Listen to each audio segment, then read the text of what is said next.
พิธีเฉลิมฉลองวันสร้างตั้งกรมใหญ่การเมืองกระทรวงป้องกันความสงบครบรอบ60 ปีพิธีเฉลิมฉลองวันสร้างตั้งกรมใหญ่การเมืองป้องกันความสงบครบรอบ60 ปี วันที่ 3 พฤษภาคม 1965 หาวันที่ 3 พฤษภาคม 2025 ได้จัดขึ้นในวันที่ 2 พฤษภาคม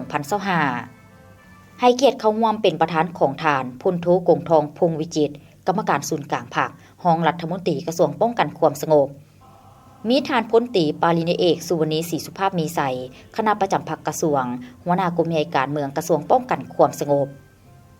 มีคณะพักคณะนำกรมใหญ่การเมืองพนักงานปฏิวัติอาวุโสบำนาญแขกถึกเชิญพร้อมด้วยนายตำรวจทั่วกรมใหญ่การเมืองป้องกันความสงบเข้าร่วมในพิธีทานพลตรีปารินเอกสุวรรณีศรีสุภาพมีใสได้ขึ้นกล่าวคำปราศรัยต่อพิธีเฉลิมฉลองวันสร้างตั้งกรมใหญ่การเมืองป้องกันความสงบครบรอบ60 ปีซึ่งได้จัดขึ้นในท่ามกลางที่ทั่วภาคทั่วกำลังประกอบอาวุธและทั่วปวงชนลาวทางชาติพร้อมสุมใส่จะตั้งปฏิบัติมติกองประชุมใหญ่ครั้งที่11ของพรรคประชาชนปฏิวัติลาวแผนพัฒนาเศรษฐกิจสังคม5 ปีครั้งที่9ไปพร้อมกับการแข่งขันสร้างผลงานและสร้างขบวนการด้านต่างๆเพื่อเฉลิมฉลอง3 วันประวัติศาสตร์วันสร้างตั้งกำลังป้องกันความสงบครบรอบ64 ปีและวันสำคัญต่างๆอย่างเป็นขบวนฟุดฟื้นและกว้างขวางในขอบเขตทั่วประเทศพร้อมเดียวกันนี้ท่านยังได้ยกให้เห็นถึงการกำเนิดและความเป็นมาของกรมใหญ่การเมืองป้องกันความสงบที่ติดพันสนิทแน่นกับมูลเสื้ออันสง่างามของชาติของกำลังป้องกันความสงบมูลเสื้อแห่งการนำพระอันปีศาจสลัดทรงใสในภารกิจปฏิวัติปลดปล่อยชาติในเมื่อก่อนก็คือภารกิจปกปักรักษาและสร้างสาพัฒนาประเทศชาติในปัจจุบันวันที่ 3 พฤษภาคมเป็นวันหนึ่งที่สำคัญและมีความหมายในประวัติศาสตร์ของชาติของกำลังป้องกันความสงบประชาชนเพราะเป็นวันแห่งการกำเนิดก็คือวันสร้างตั้งกรมใหญ่การเมืองป้องกันความสงบซึ่งมาฮอดมื้อนี้แม่นบรรจบครบรอบ60 ปีพอดีกรมใหญ่การเมืองป้องกันความสงบบ่ว่าเวลาใดก็เป็นกำลังที่มีภาระบทบาทที่สำคัญที่สุดซึ่งเฮ็ดหน้าที่เป็นเสนาธิการให้แก่กระทรวงป้องกันความสงบในทุกเขตเวียกงานโฆษณาอบรมเวียกงานภาคพนักงานเวียกงานการเมืองแนใส่รับประกันการปรับปรุงก่อสร้างกำลังป้องกันความสงบให้นักแน่นทางด้านการเมืองแนวคิดเข้มแข็งด้านการจัดตั้งและมีระเบียบแบบแผนทันสมัยการกำเนิดเกิดขึ้นของกลุ่มใหญ่การเมืองป้องกันความสงบเพื่อตอบสนองกับความต้องการของภารกิจต่อสู้ปลดปล่อยชาติในเมื่อก่อนก็คือภารกิจปกปักรักษาและพัฒนาในประเทศชาติในปัจจุบันนับแต่ได้รับการสร้างตั้งขึ้นในวันที่ 30 พฤษภาคม ปี 1965 เป็นต้นมายืนอยู่ต่อหน้าสภาพการที่ยุ่งยากเขี่ยวคาดสับสนในภารกิจต่อสู้ปลดปล่อยชาติร่วมกับไอ้น้องกำลังประกอบอาวุธทั่วทางชาติ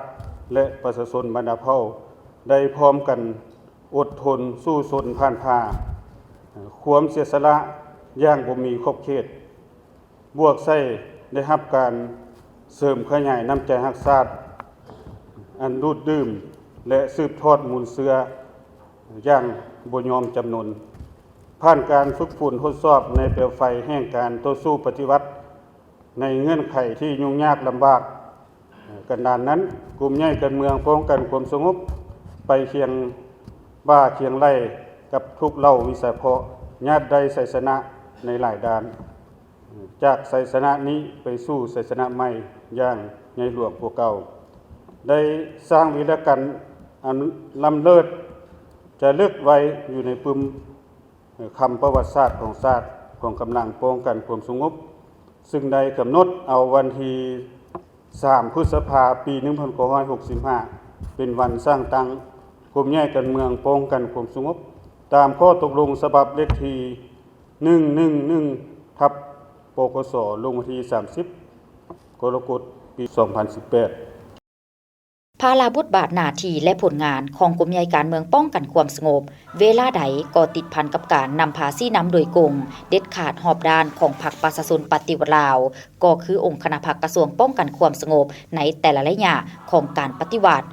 ในการต่อสู้ปลดปล่อยชาติ กรมใหญ่การเมืองป้องกันความสงบได้มีบทบาทหน้าที่อันสำคัญในการเป็นเสนาธิการด้านการเมืองอย่างหนักแน่นการนำพาอันสลาดซองใสและปีศาจสามารถของพรรคประชาชนปฏิวัติลาว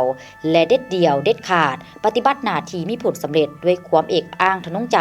สัตย์ซื่อบริสุทธิ์ต่อพรรคต่อชาติต่อประชาชนอย่างสุดใจตลอดระยะ 60 ปีในการก่อสร้างกำลังป้องกันความสงบให้มีแบบแผนและหันไปสู่ทันสมัยเถื่อละก้าวนั่นคือการก่อสร้างกำลังให้มีคุณธาตุการเมืองอย่างหนักแน่นมีความเข้มแข็งทางด้านการจัดตั้งมีความสำนิสำนาญด้านวิชาการวิชาเฉพาะและมีความเข้มงวดด้านระเบียบวินัยปฏิบัติตามพระราชบทบาทการมอบหมายของการจัดตั้งขันถึงก็คือหน้าที่การเมืองที่พรรครัฐและประชาชนมอบหมายให้โดยเฉพาะแม้นเวียกงานพรรคพนักงานและเวียกงานการเมืองในกำลังป้องกันความสงบตลอดระยะผ่านมา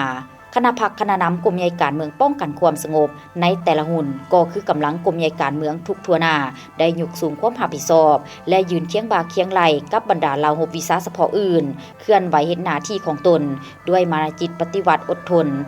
ผ่านพาขอยุ่งยากสิ่งท้าทายทดสอบนานาประการมีน้ำใจเสียสละเพื่อพรรคเพื่อประเทศชาติและประชาชนอย่างเสมอต้นเสมอปลายสามารถเฮ็ดสำเร็จหน้าที่เวียกงานการเมืองได้เป็นอย่างดี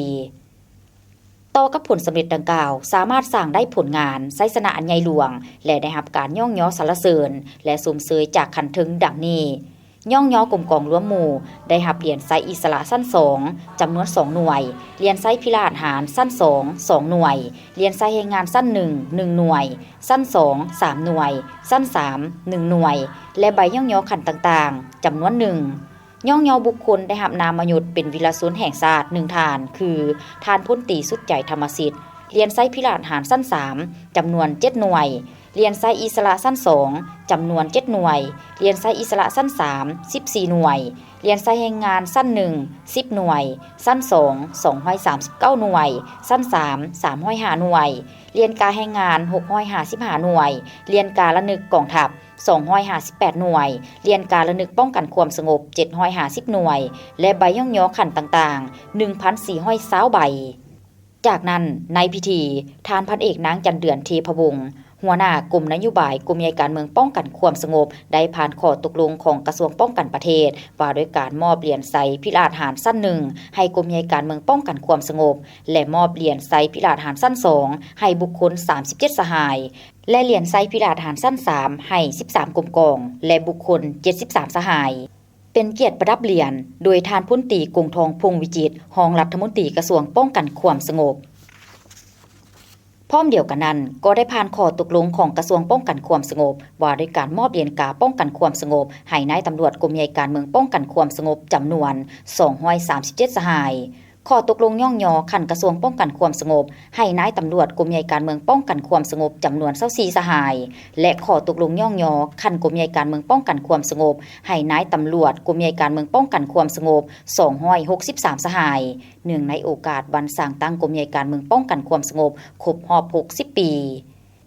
เป็นเกียรติมอบใบย่องยอโดยทานพลตรีปารินีเอกสุวรรณีศรีสุภาพมีใสหัวหน้ากรมใหญ่การเมืองกระทรวงป้องกันความสงบ